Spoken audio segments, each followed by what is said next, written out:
Bonjour et bienvenue à bord de Roue Libre Bayerland.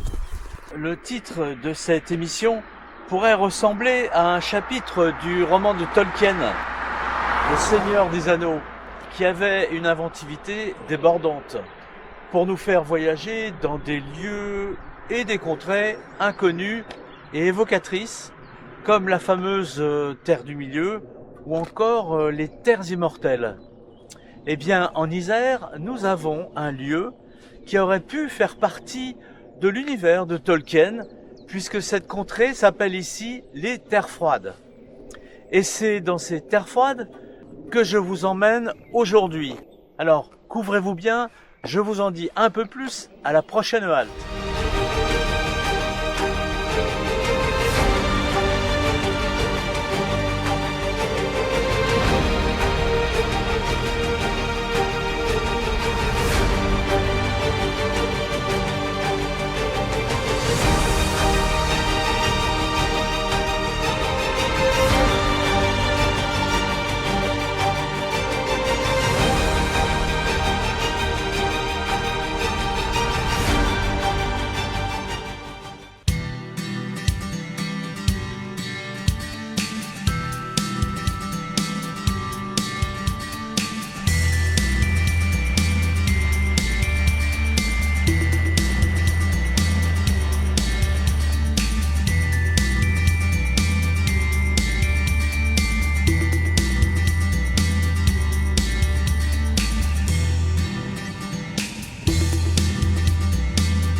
Alors pendant qu'on se dirige vers notre première halte, je voulais revenir sur ce nom de Terre Froide, donné à cette région du Bas-Dauphiné.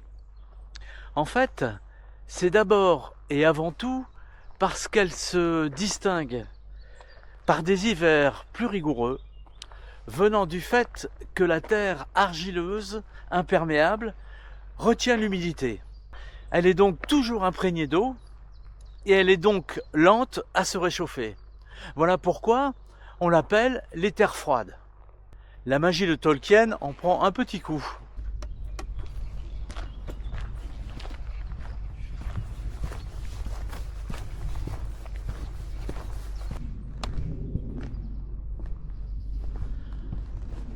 Alors, s'il y a bien un endroit dans ces terres froides qui permet d'apprécier toute l'humidité retenue par cette terre argileuse et imperméable dont je vous parlais, eh bien, c'est ici, dans cette réserve de la tourbière du Grand Lens.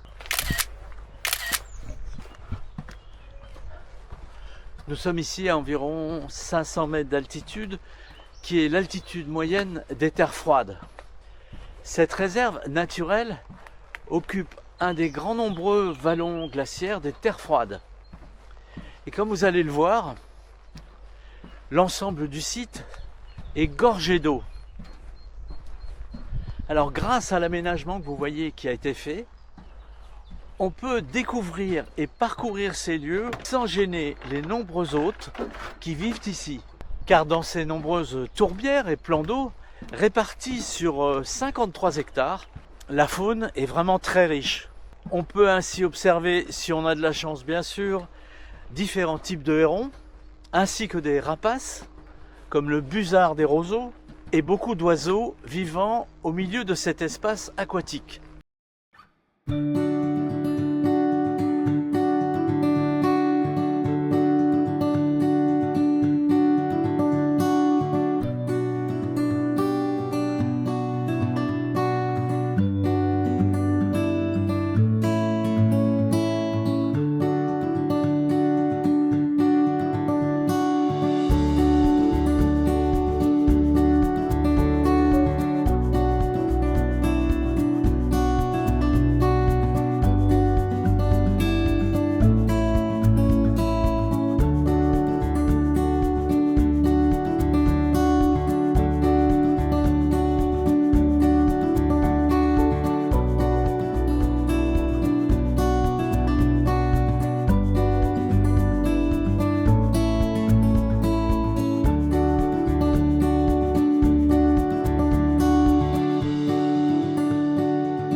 l'instant, on ne voit pas beaucoup d'animaux.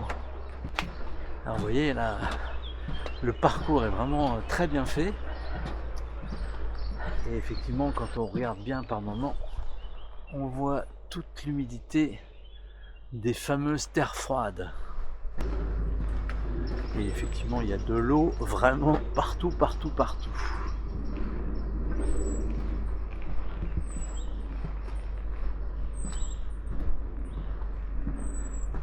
En tout cas, l'appellation terre froide prend tout son sens ici compte tenu de l'humidité qui règne dans cette zone. Évidemment, à travers l'image, on ne la sent pas, mais personnellement, je sens l'humidité qui vraiment envahit tous ces lieux. Ça aurait pu plaire à Tolkien, hein, un endroit comme ça. Cette terre froide. Ces terres froides plutôt.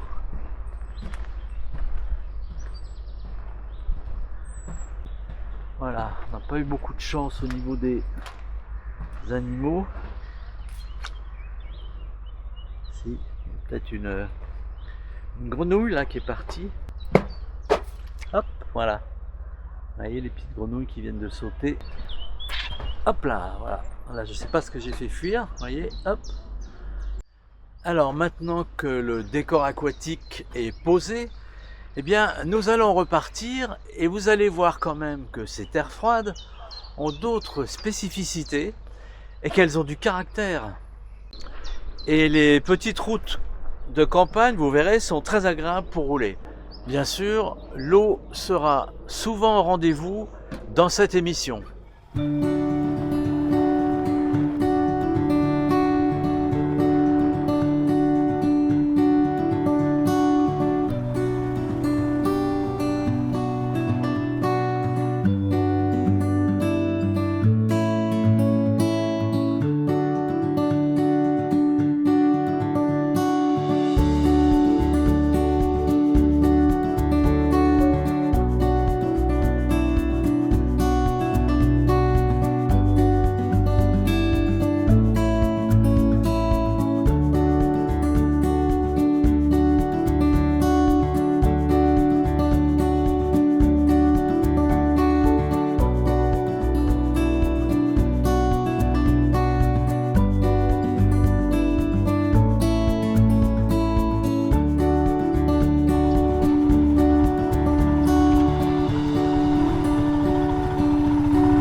Alors voilà, nous sommes à côté du château de Pupetière, à 2 pas du château de Virieu.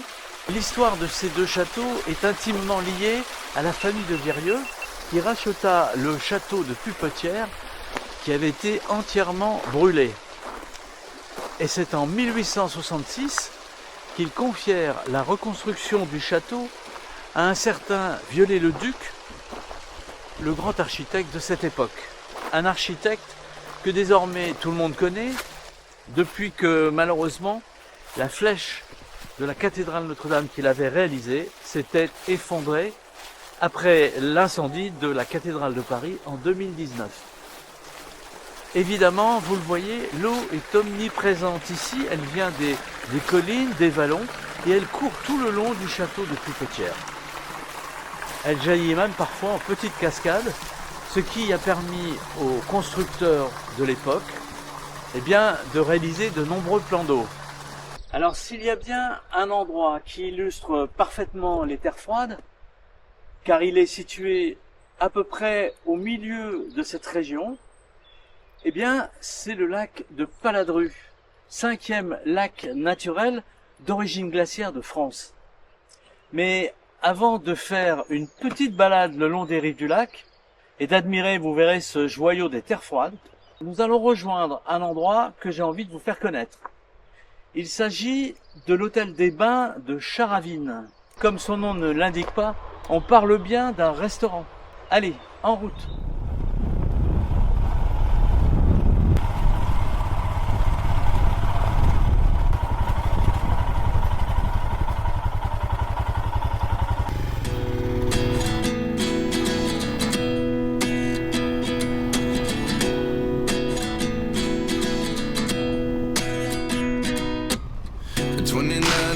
Myself wondering what did happen to the last 10. I ran away with my life, fast forward, never turn back again.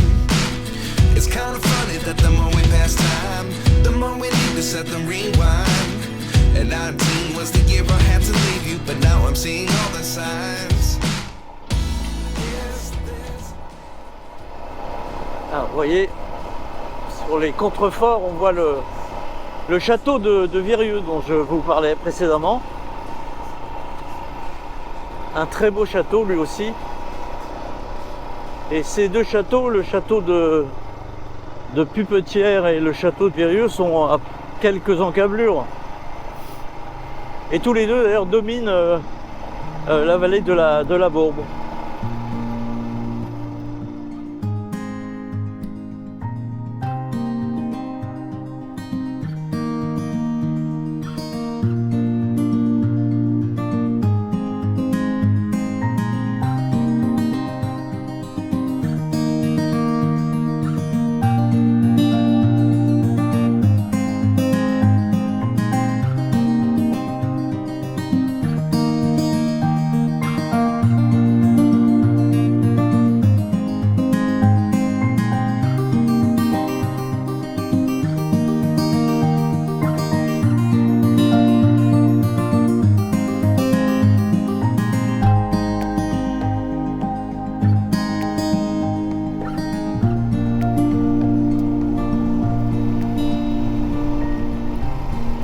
Superbe petite route que je ne connaissais absolument pas.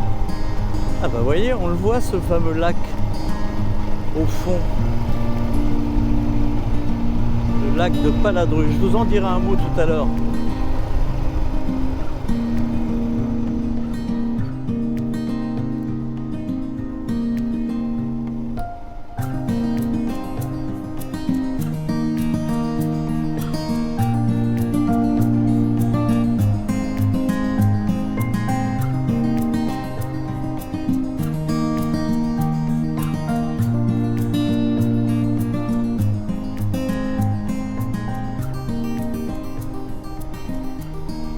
Alors nous voilà arrivés au restaurant l'Hôtel des Bains à Charavine. Alors si vous allez par exemple au lac de Paladru, je vous invite à faire ce petit détour. Charavine est en fait tout près du lac. C'est vraiment une super adresse ici à découvrir. On peut profiter d'une excellente cuisine avec des produits frais faits maison.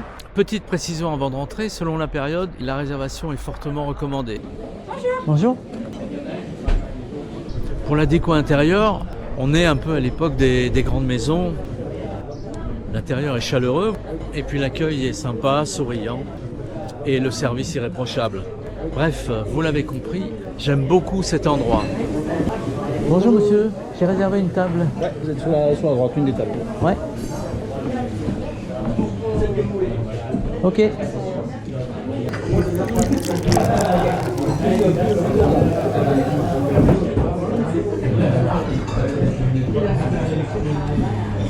Je crois que je vais prendre une petite friture avec du gratin de ravioles et puis un demi-pression. Un demi-pression. Voilà. La blonde poêle forte, c'est bon? Avec une salade d'eau? Oui, s'il vous plaît, merci. Merci.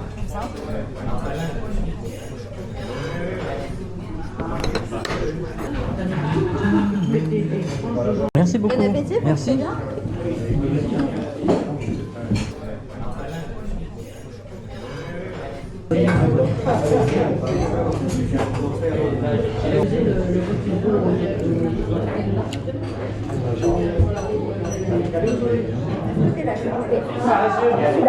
Ah, celui-là, d'accord. C'est original là. Ah oui, on a deux machines. Oh, merveilleux. Ici, il faudra votre ticket. Non, ça ira. Non, Merci. c'est bon. Merci. Merci à vous, bonne journée. Également. Au revoir. Alors après ce super déjeuner vraiment délicieux, nous allons remonter sur Indiana et nous aérer sur les bords du lac de Paladru.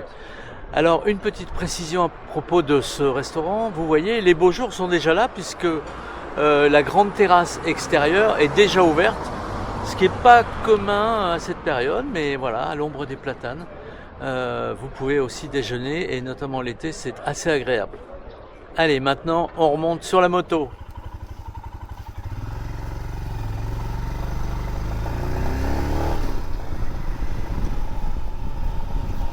Eh bien, ce petit repas au restaurant L'Hôtel des Bains de Charavine était absolument délicieux.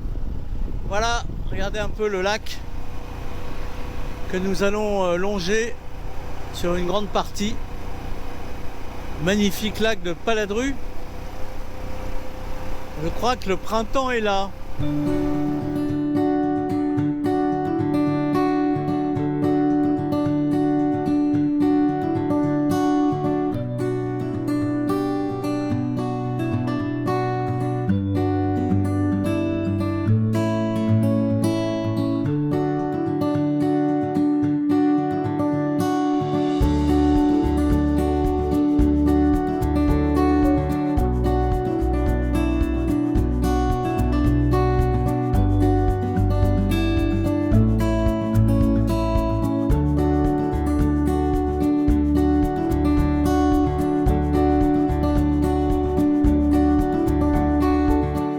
Je dois vous avouer que j'aime particulièrement cette période de printemps parce que les chaleurs sont pas encore au rendez-vous et du coup l'ambiance est plutôt cool.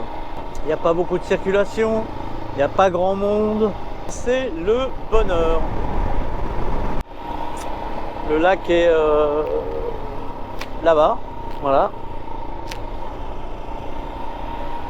Donc on va faire le tour, en tout cas une partie de la boucle.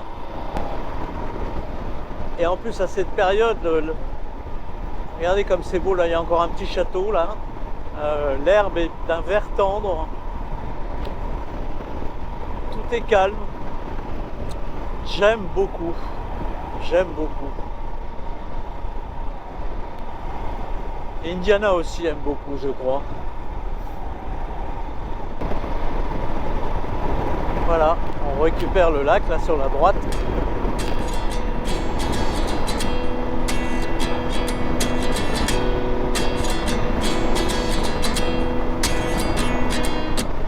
At 29 and I find myself wondering what did happen to the last 10. I ran away with my life, fast forward, never turn back again. It's kind of funny that the more we pass time, the more we need to set the rewind. And 19 was the year I had to leave you, but now I'm seeing all the signs. Is this really happening? I can't believe it's true. I'm just as surprised as you. Is this really happening? I can't be too sure, but one day I'll be yours again.